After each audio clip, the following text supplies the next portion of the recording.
মহাস্থানগড় ইতিহাস ও ঐতিহ্যে ভরা এই মহাস্থানগড় এখন বাংলাদেশের ভ্রমণ পিপাসু মানুষের কাছে অন্যতম বিনোদন কেন্দ্রে পরিণত হয়েছে। প্রতিদিন দূর দূরান্ত থেকে দলে দলে পর্যটক এসে ভিড় জমায় এই মহাস্থানগড়ে। মাই চ্যানেলের বাংলার রূপ অনুষ্ঠানের এই পর্বে আপনারা জানতে পারবেন মহাস্থানগড়ের ইতিহাস ও ঐতিহ্যের আদিপান্ত। সেই সাথে পবিত্র ঈদের দিনে মহাস্থানগড়ে জনসমাগম, মেলা ও বিভিন্ন দৃশ্য উপভোগ করতে পারবেন।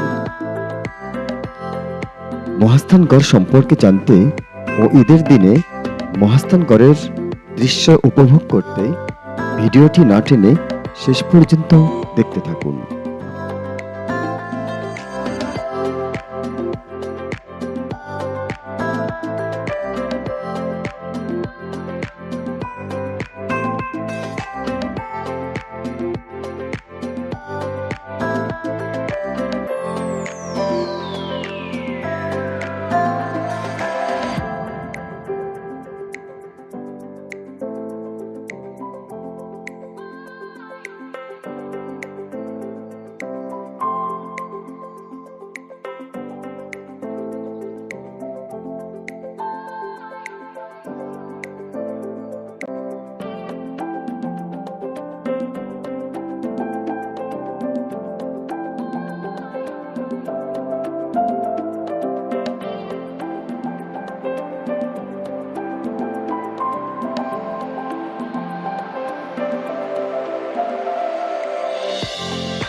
সুপ্রিয় দর্শক, আমরা বগুড়া জেলার দুপচাঁচিয়া উপজেলা থেকে মোটরসাইকেল যোগে মহাস্থান অভিমুখে রওনা দিয়েছি।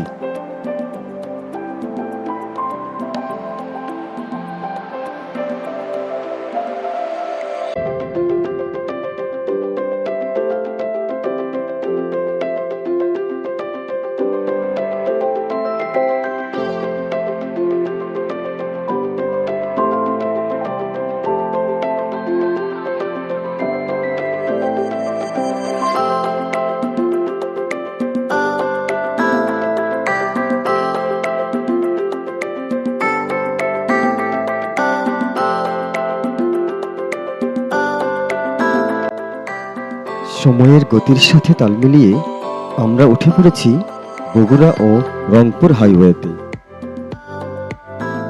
আর অল্প কিছুক্ষণের মধ্যেই আমাদের গন্তব্যস্থল মহাস্থানগড়ের মূল ফটকে পৌঁছে যাব বলে আশা করছি।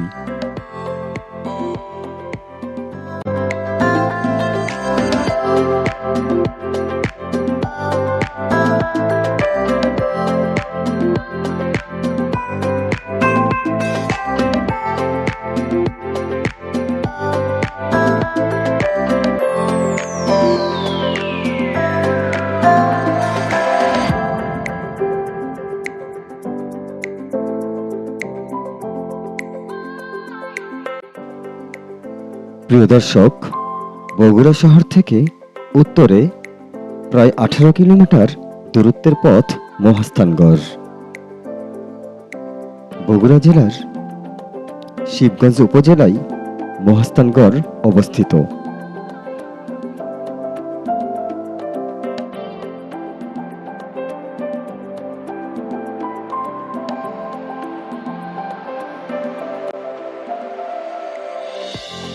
আমরা ইতিমধ্যে মহাস্থানগড়ের মূল ফটকে প্রবেশ করেছি।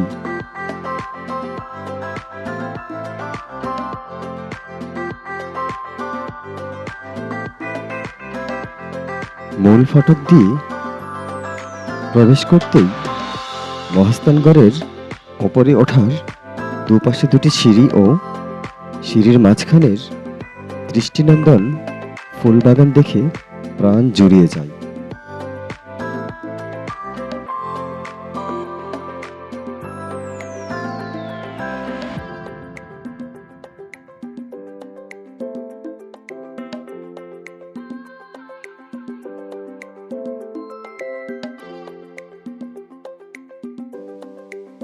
মূল ফটকের সিঁড়ি বেয়ে আমরা ওপরের দিকে উঠে যাচ্ছি। দুপাশ দিয়ে দুটি সিঁড়ি নির্মাণ করা হয়েছে, যার একটি দিয়ে ওপরে উঠতে হয় আর অন্যটি ব্যবহার করা হয় নিচে নামার পথ হিসেবে।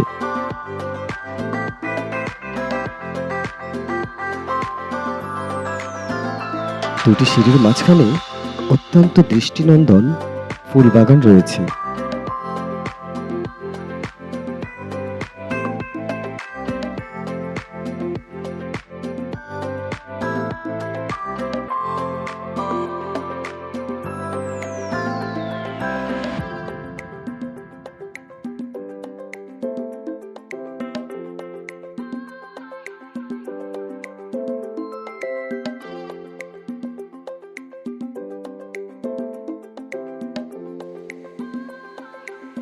আমরা ফুলবাগানের ওপরের সিঁড়ি দিয়ে হেঁটেই চলছি। প্রবেশ সিঁড়ির ঠিক ডান দিকেই একটি মাজার শরীফ লক্ষ্য করলাম। এটি হযরত শাহ সুলতান বলখী রহমতুল্লাহ আলাইহের প্রধান শিষ্যের মাজার শরীফ, যিনি কিনা রাজা পরশুরামের দেহরক্ষক হিসেবে নিয়োজিত ছিলেন।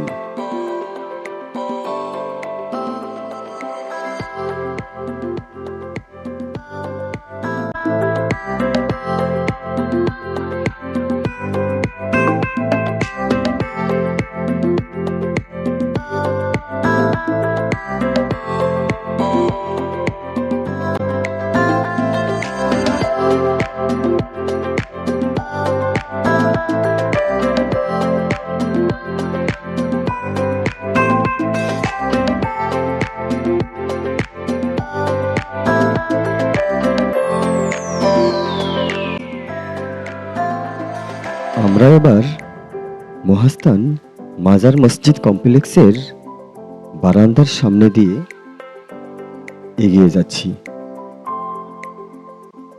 দুপাশে পর্যটকদের আনাগোনা দেখতে পাচ্ছি।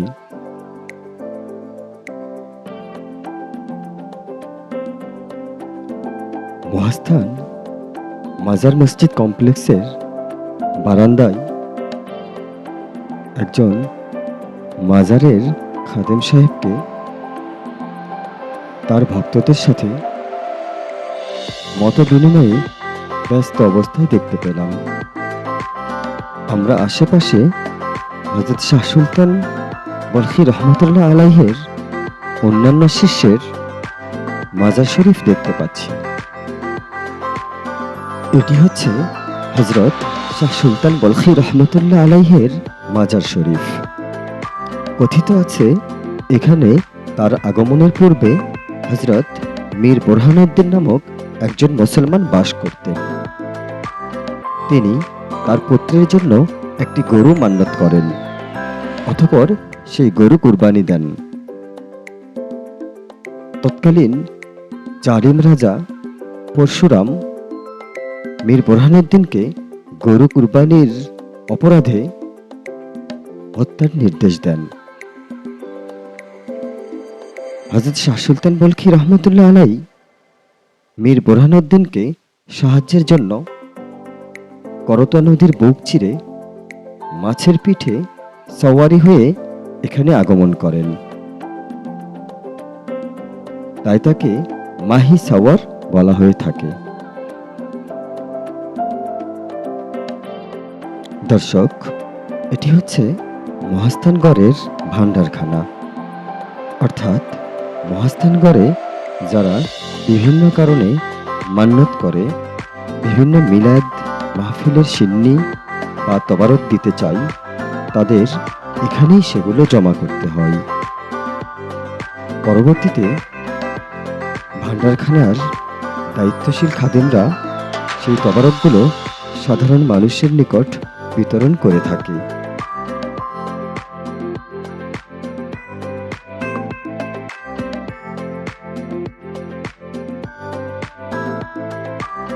দর্শক, আমরা হাঁটতে হাঁটতে এবার মহাস্থানগড়ের উত্তরের মাঠে চলে এসেছি। এখানে পবিত্র ঈদ উপলক্ষে একটু মেলার মতো আয়োজন করা হয়েছে।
দর্শক, পবিত্র ঈদ উল ফিতর উপলক্ষে মহাস্থানগড়ে জনসমাগম কম দেখা যাচ্ছে। সাধারণত সপ্তাহের শুক্রবার মহাস্থানগড়ে প্রচুর জনসমাগম হয়ে থাকে।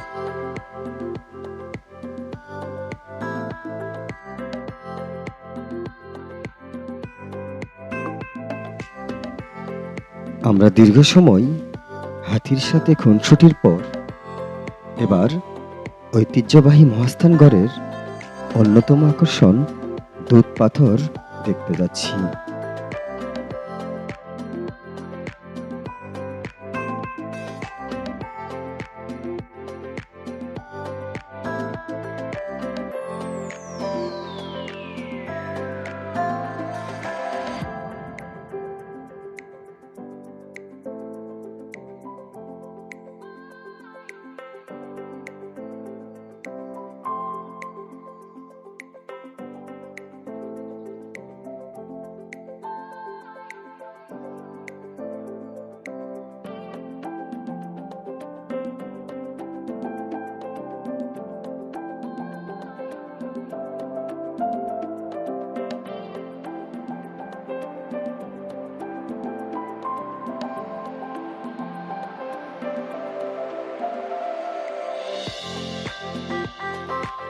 সেটি হচ্ছে দুধ পাথর। এই পাথর সম্পর্কে নানা ধরনের কুসংস্কার রয়েছে। এখানে মানুষেরা প্রতিদিন দুধ দিয়ে থাকে এই বিশ্বাসে যে এই পাথর দুধ খেয়ে থাকে। অনেকে এই পাথরের পূজাও করে থাকে, যদিও এগুলোর কোনোটিই উচিত নয় বলে বর্ণনা করেন ইসলাম ধর্মের আলেমগণ। ইতিহাস থেকেও এই পাথরের এমন বর্ণনা পাওয়া যায় না।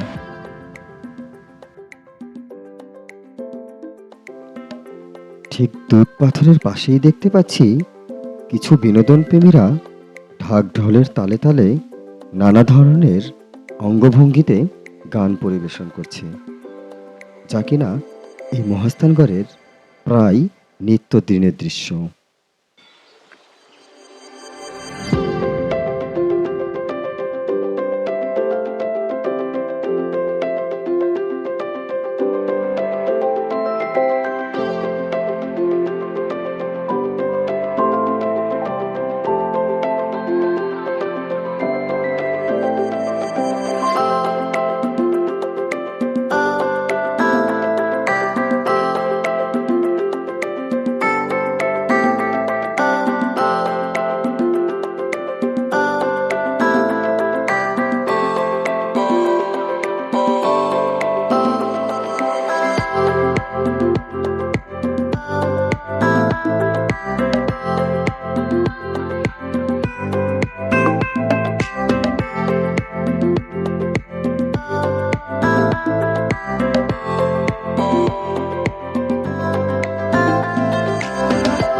গানের আসরের পাশেই দেখতে পাচ্ছি সূর্য মামা তার লাল বরণ ধারণ করে আপন ঘরে ফিরে যাচ্ছে।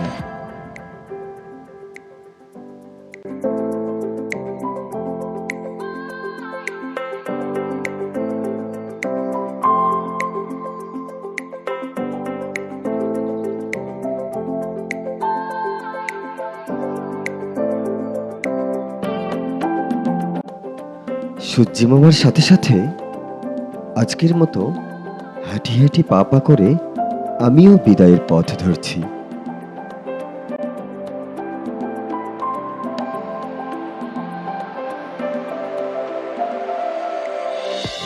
বিদায়ের আগে মহাস্থানগড়ের দ্বিতীয় পর্ব দেখার জন্য আমন্ত্রণ জানাচ্ছি, যে ভিডিওতে মাজারের ভিতরের দৃশ্য, বেহুলার বাসর ঘর, শিলাদেবীর ঘাট সহ মহাস্থানগড় সম্পর্কে নানা অজানা তথ্য সম্পর্কে জানতে পারবেন।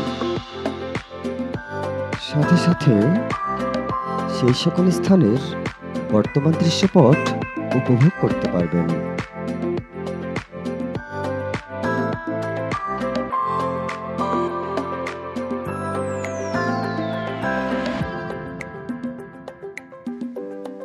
মহাস্থানগড় সম্পর্কে আজকের ভিডিওটি ভালো লাগলে চ্যানেলটিকে সাবস্ক্রাইব করার অনুরোধ জানিয়ে আজকের মতো বিদায় নিচ্ছি।